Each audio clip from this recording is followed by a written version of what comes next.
Este tema va a estar dedicado a lo que es la inteligencia de negocio. En el tema anterior habíamos visto que la proliferación de datos procede de muchos ámbitos. Uno de ellos es el ámbito científico, por ejemplo, el ejemplo era el antiguo telescopio Hubble o la primera imagen de lo que fue un agujero negro que se obtuvo a través de la combinación de datos provenientes de diferentes telescopios. Sin embargo, también esa cantidad de datos que actualmente se dispone se obtienen en empresas. En el caso anterior habíamos puesto el caso de Walmart, pero también podríamos tener Amazon o cualquier otra empresa de negocio electrónico dedicada a la venta. En muchos casos esos datos se almacenan en la empresa y se utilizan básicamente para que si existe algún tipo de reclamación o algún tipo de problema, pues volver al histórico de los datos y comprobar si se ha producido ese error o no.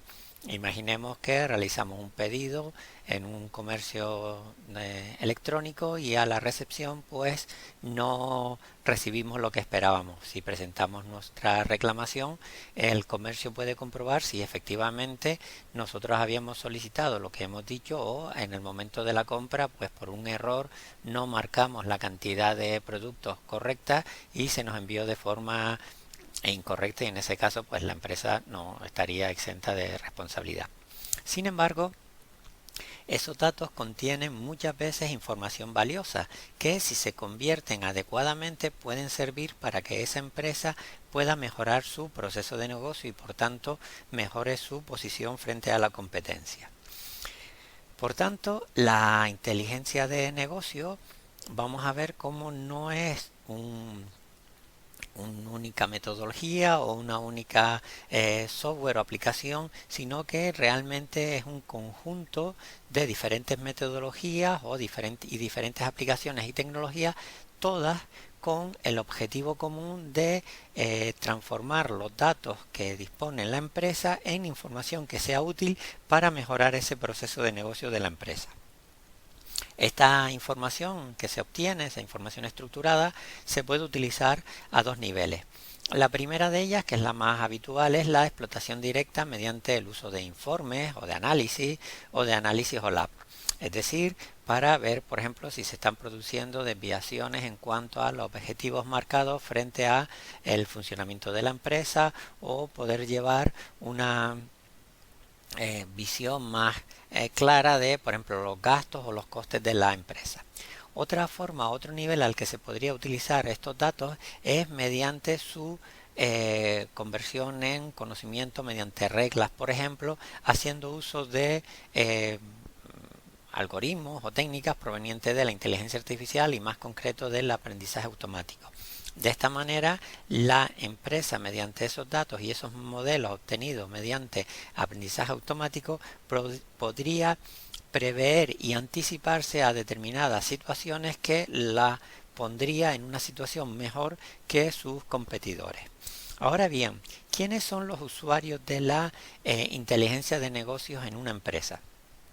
Antes que nada indicar que el concepto de inteligencia de negocio tiene sentido normalmente cuando una empresa tiene un cierto volumen, ya que por un lado cuando una empresa empieza a crecer aparece una división en los papeles, en los roles que tienen los diferentes miembros que componen esa empresa. Cuando una empresa es muy pequeña, pues normalmente en una o muy pocas personas se reparten todos esos papeles dentro del funcionamiento de la misma. Entonces, si estamos en una empresa, digamos, con un volumen alto, en esta empresa nos vamos a encontrar diferentes tipologías de empleados, de trabajadores. Dependiendo, en este caso la división se haría dependiendo del tipo de información que tienen que manejar y el nivel de decisión que tienen que tomar. Si nos vamos a los dos extremos, veríamos que en la base de esta pirámide de empleados pues tendríamos lo que serían los equipos de trabajo y los empleados. Normalmente la información o el tipo de información que suelen manejar suele ser una información muy estructurada y muy detallada, y las decisiones que pueden tomar se encuentran normalmente recogidas dentro de una serie de protocolos y reglas que dan muy poco margen de actuación. Imaginemos cualquier empresa que sea por ejemplo, supongamos una empresa de distribución, como puede ser un supermercado, un gran supermercado. Por ejemplo, los responsables de almacén normalmente trabajan con lo que se denominan los albaranes, es decir, cuando se recibe mercancía, esta viene detallada en un listado donde se indica exactamente qué cantidad de cada uno de los productos se está recibiendo. Vemos que está muy detallada y muy estructurada mediante pues una serie de albaranes. En cuanto a las capacidades de decisiones que tienen que tomar, pues normalmente ya existen dentro de la empresa una serie de reglas, o bien internas o bien marcadas por normativa, en cuanto a la forma de almacenar o de distribuir esos productos dentro del almacén. Si nos vamos al otro extremo, nos encontraríamos lo que se denominaría alta dirección.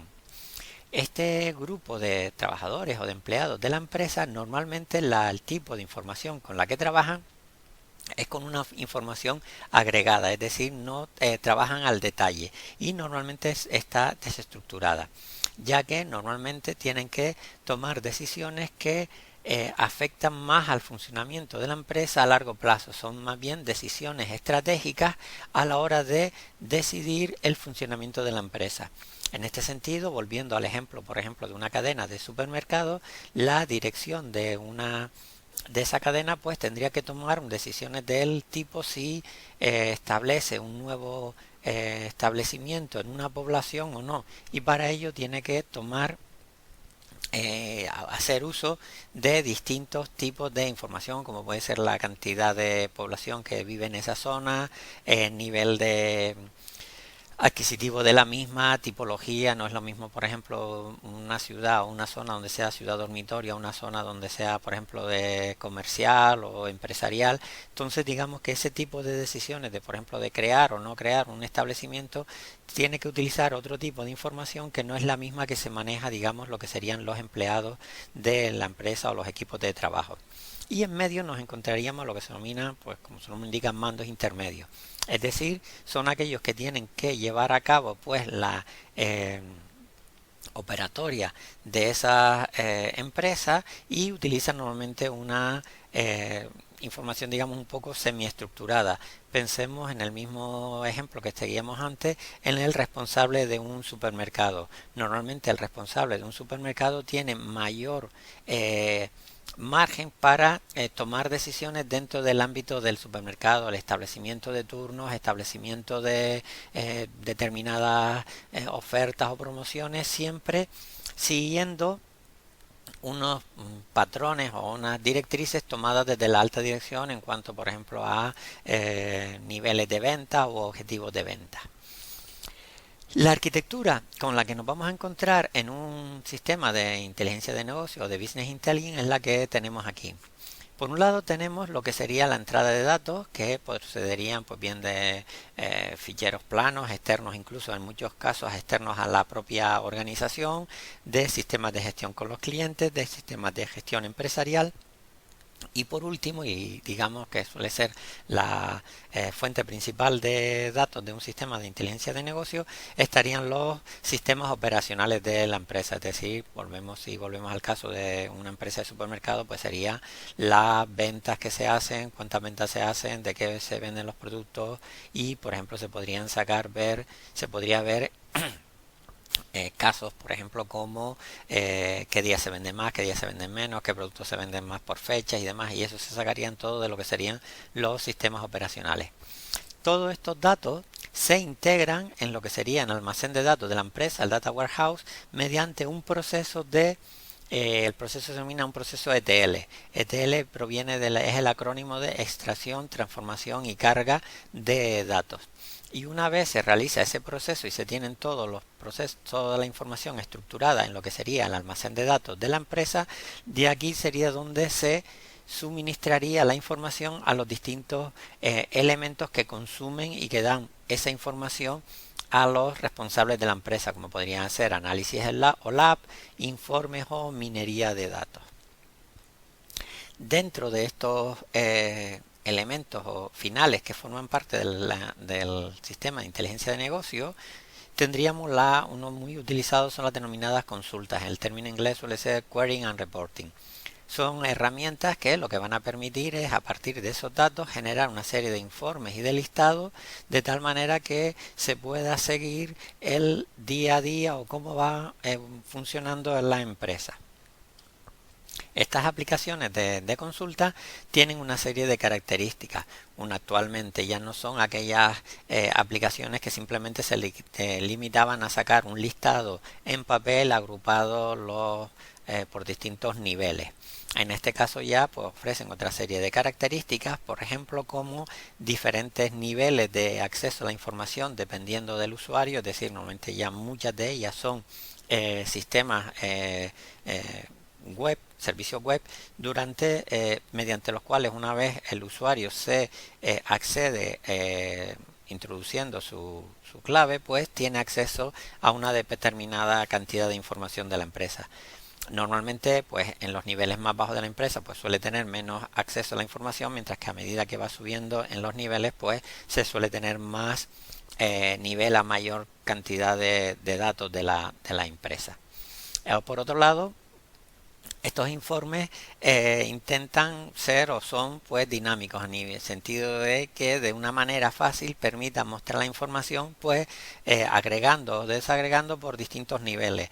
Un ejemplo que acabo de poner es, por ejemplo, si queremos los listados, podríamos tener un informe, un listado de ventas, pues por ejemplo por categorías de productos en un determinado supermercado. En ese caso se agregaría, por ejemplo, pues lácteos, frutería y demás. O podemos ir a un nivel pues ya incluso hasta de venta por marcas. De esa manera, de forma dinámica, el responsable puede ver cómo es la evolución, en este caso, por ejemplo, sería de la venta. Por otro lado, también lógicamente permiten pues configurar hoy en día pues todo lo que es el formato de salida en cuanto a columnas, tipos de letras, colores y demás, así como los distintos formatos. En este sentido, pues lo normal hoy en día es presentarlo mediante un HTML dinámico donde se muestra en la pantalla, pero también puede ser exportado perfectamente, o se suele exportar muchas veces pues a Excel si luego se quiere hacer un análisis posterior mediante una hoja de cálculo, o exportarlo a otra aplicación mediante el formato XML, o si se quiere tener pues impreso o mediante en un almacén, pues se utiliza el PDF. Actualmente cada vez son menos los casos en los que se saca por papel, pero curiosamente si vamos al día a día de las empresas vemos que todavía en muchas empresas el formato en papel se sigue prefiriendo pues por determinadas perfiles dentro de las empresas. Por tanto, siempre es importante dejar la posibilidad de que el resultado se pueda llevar a papel. Otro elemento que se utiliza, que digamos que muestra información a los responsables de una empresa, son los denominados cuadros de mando. Los cuadros de mando, el objetivo es intentar pues de una manera gráfica y visual condensar una gran cantidad de información que de la otra manera obligaría a estar obteniéndola a través de en resultados de los informes anteriores, por ejemplo a modo de tabla, mientras que si se muestra a nivel de gráfico se vería mucho más fácil y más rápidamente. Indicar que aunque muchas veces se habla de cuadro de mando en general, podríamos diferenciar entre dos grandes tipos. Por un lado tenemos lo que serían los scorecards, que el objetivo no solo es mostrar el nivel de un determinado indicador, como pueden ser las ventas, consumo eléctrico o cualquier otro tipo de indicador que considere la empresa, sino que lo que se intenta mostrar es cuán cerca o cuán separado está de un objetivo marcado para dicho indicador. En ese sentido, por ejemplo, si, volviendo al ejemplo de los supermercados, si una cadena de supermercados establece unos objetivos de venta por cada supermercado, pues digamos los responsables de una determinada zona mediante un scorecard podría ver en qué nivel se está alcanzando esos objetivos de venta en cada uno de los establecimientos que tiene, sin tener que ir al valor numérico, por ejemplo en cuanto a ventas frente al objetivo marcado. Simplemente con una visualización de un cuadro de mando podría ver si están muy cerca o muy lejos. Por otro lado, los dashboards también muestran la evolución de un determinado indicador, pero en este caso lo que se intenta es mostrar simplemente el estado actual del indicador sin hacer referencia a ningún tipo de objetivo previo. Aquí tenemos algunos ejemplos de cuadros de mando. Este concretamente sería un scorecard porque vemos cómo tenemos una serie de elementos que es una cosa que se suele utilizar mucho son los códigos de colores, ¿no? Entonces en este caso, por ejemplo, si el color es rojo, pues indicaría que estamos muy lejos del objetivo marcado. Si sería verde, pues digamos que estamos dentro, la empresa se encuentra dentro de los objetivos marcados. Y si se encuentra en amarillo, pues estaríamos, digamos, en un caso intermedio en el cual pues ni estamos muy alejados ni estamos muy cerca, digamos, estamos en una situación pues, digamos, en vías de obtener esos objetivos. Este sería otro, pues en este caso pues mediante diagrama de barra tendríamos por ejemplo aquí una serie de países y veríamos el nivel. En este caso sería simplemente un dashboard donde no se fija ninguna referencia, simplemente pues estamos viendo que en este caso pues en África los recursos son mayores que por ejemplo en el medio oeste, ¿no? Pero bueno, no hay ningún objetivo, sino simplemente es mostrando la información. Este sería otro donde se utiliza el sistema de diales, es muy fácil de utilizar. En este caso volvemos a ver el tema de los colores, donde tenemos pues sería un dial con una aguja y tres zonas marcadas. Entonces dependiendo de donde se encuentre la aguja, pues fácilmente veríamos en qué situación se está. Por ejemplo, en estos casos, pues tendríamos que el índice financiero está verde, el índice de ventas también, el índice de producción también y el índice correspondiente a lo que serían los sistemas de tecnología de la información, pues estarían en rojo. Entonces, esto de una simple visualización, pues daría bastante información sin tener que ir al detalle de los números sobre los cuales se soportan esta información. Un ejemplo con un problema que tenemos en la actualidad, que es el tema de la pandemia del coronavirus. Aquí tenemos dos formas de mostrar la misma información. En este caso es cómo evoluciona la pandemia de este virus. Por un lado tenemos esta página web donde vemos que la forma en que tiene de mostrar los datos es mediante una tabla. Si queremos ver, por ejemplo, un país, tendríamos que primero localizarlo aquí y mediante su fila sabríamos qué información tiene. Sin embargo, en este otro caso vemos que se muestra la misma información, pero en este caso estaríamos hablando de un dashboard, un cuadro de mandos. ¿Por qué? Porque de forma visual yo no tengo que, o el usuario no tiene que acceder a un listado para encontrar un país. Simplemente en un mapa mundial lo localiza fácilmente y con picar sobre ese país ya nos daría toda la información relativa, por ejemplo, a esta situación excepcional que estamos pasando en la actualidad y que esperamos que pronto se acabe. Entonces vemos que en este caso incluso podemos hacer zoom si queremos entrar en detalle en algún país más pequeñito y demás, y tenemos una información muy sencilla. Por ejemplo, vemos incluso que el tamaño del círculo pues nos da una medida, digamos, aproximada de la incidencia de la pandemia en ese país en concreto. Una vez hemos descrito muy brevemente aquellas aplicaciones de inteligencia de negocios relacionadas a reporting, luego ya dejaremos las de OLAP para un próximo tema, ya que la veremos en más profundidad, y aquellas relacionadas con minería de datos pues ya se han visto en otras asignaturas de este grado. En concreto ahora vamos a dar una breve introducción o una breve descripción de lo que sería el proceso ETL. Como habíamos comentado anteriormente, el proceso ETL es aquel que tiene como objetivo extraer los datos de la fuente de datos, transformarlos en algunos casos y depurarlos, y por último realizar su carga en el almacén de datos de la empresa, también denominado Data Warehouse.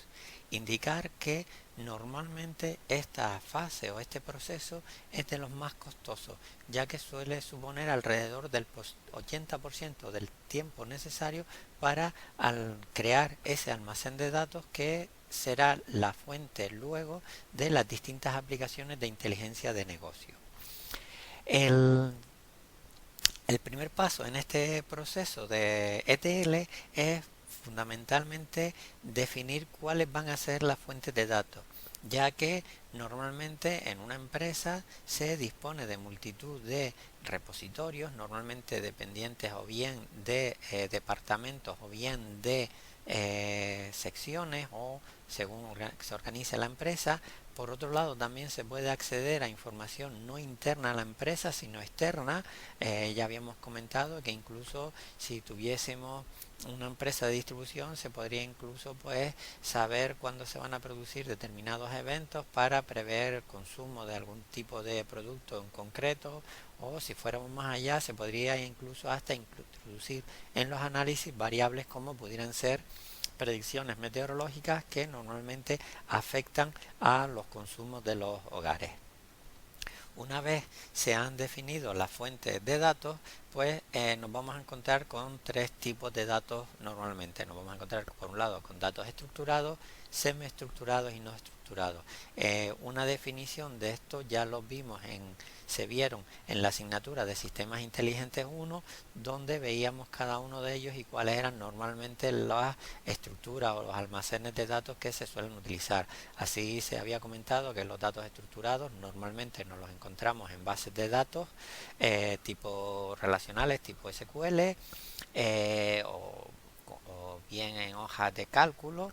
Los datos semiestructurados normalmente son aquellos que devuelven algunas aplicaciones en formato como pudiera ser el JSON, o páginas web que se basan en formato HTML.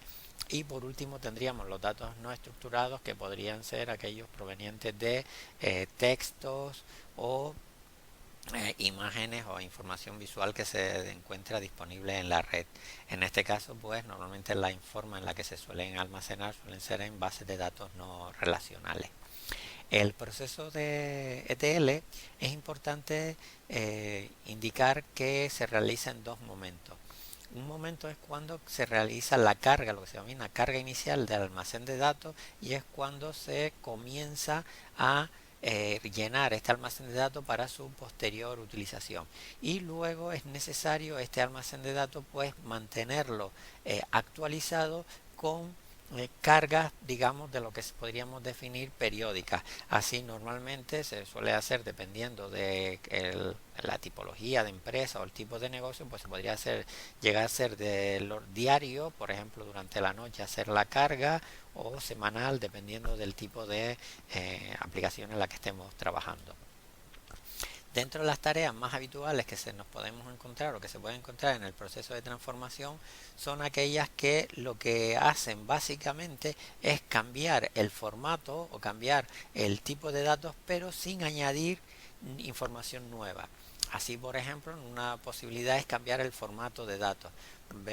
Un caso muy concreto es cómo se indica la fecha en distintos sistemas.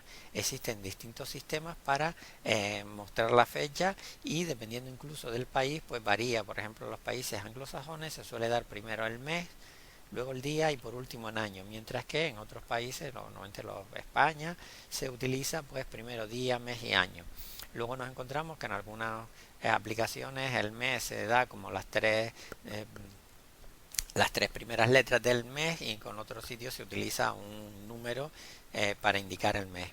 Luego también podemos necesitar pues reestructurar algún tipo de campo de datos, por ejemplo como pudiera ser si tenemos en un mismo dato codificadas distintas informaciones en distintas partes de ese campo, pues muchas veces nos vamos a encontrar que esos campos los vamos a tener que dividir en diferentes cambios. Otra puede ser el cambio de unidades. No es habitual, pero si estuviéramos trabajando con, por ejemplo, cotizaciones de algún tipo de producto, la cotización y la quisiéramos ver en distintos países, pues normalmente en cada uno de ellos la cotización se suele usar pues la moneda, digamos, de curso legal en ese país, y por tanto habría que llevarlas todas a una moneda común, o bien el euro, el dólar o cualquier otra. Luego también a veces en este proceso de ETL pues nos encontramos con que es necesario pues cambiar lo que sería el grado de agregación, es decir, nos encontramos que a veces pues no interesa llegar al nivel de, por ejemplo, de venta unitaria, sino pues agrupar lo que serían las ventas a lo mejor por día o por semana. Y por último, es importante también añadir la información temporal, ya que en algunos casos disponemos el dato pero no sabemos durante cuánto tiempo va a ser válido. Y por ejemplo tenemos un caso, en el caso, volvemos al caso de la empresa de distribución, pueden ser los supermercados. Si hacen una previsión de compra, los precios se suelen mantener durante un tiempo. El proveedor le asegura que ese precio va a estar vigente durante un tiempo.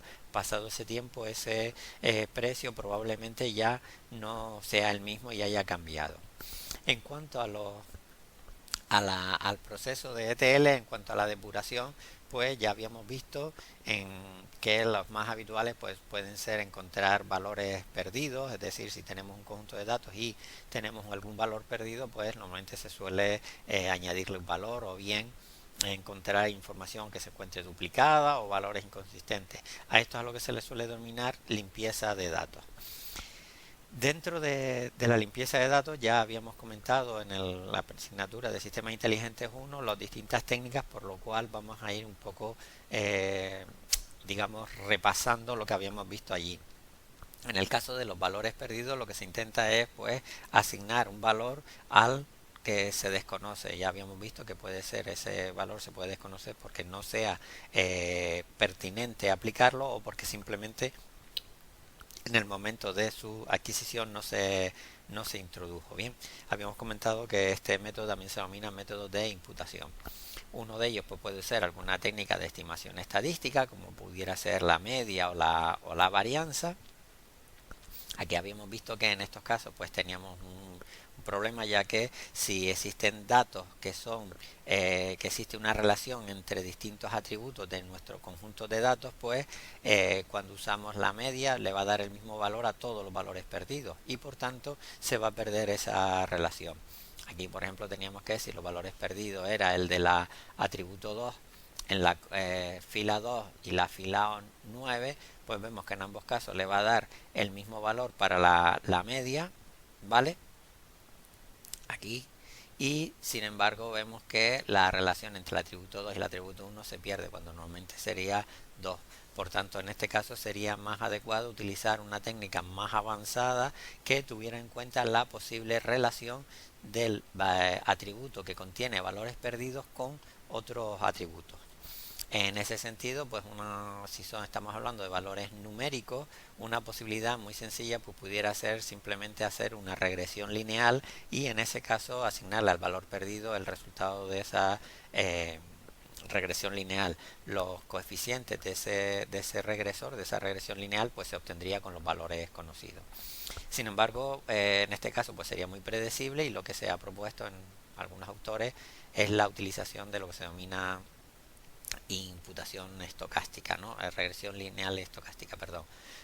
Habíamos visto este ejemplo donde teníamos todos estos valores perdidos y veíamos cómo se le imputaban valores a estos casos dependiendo de los distintos métodos.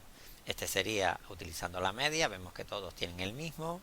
En este caso sería una regresión lineal pura, vemos que siguen efectivamente una recta y sería totalmente predecible este valor con respecto a este, por tanto la puntuación del curso ya no tendría mucho sentido, mientras que la regresión lineal estocástica pues en este caso sí introduce un cierto grado de aleatoriedad en los datos y digamos presenta más parecido con la realidad que las anteriores.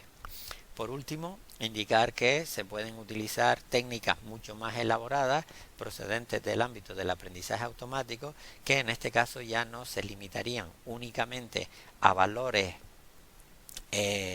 continuos, valores reales, sino que podrían utilizarse tanto en valores digamos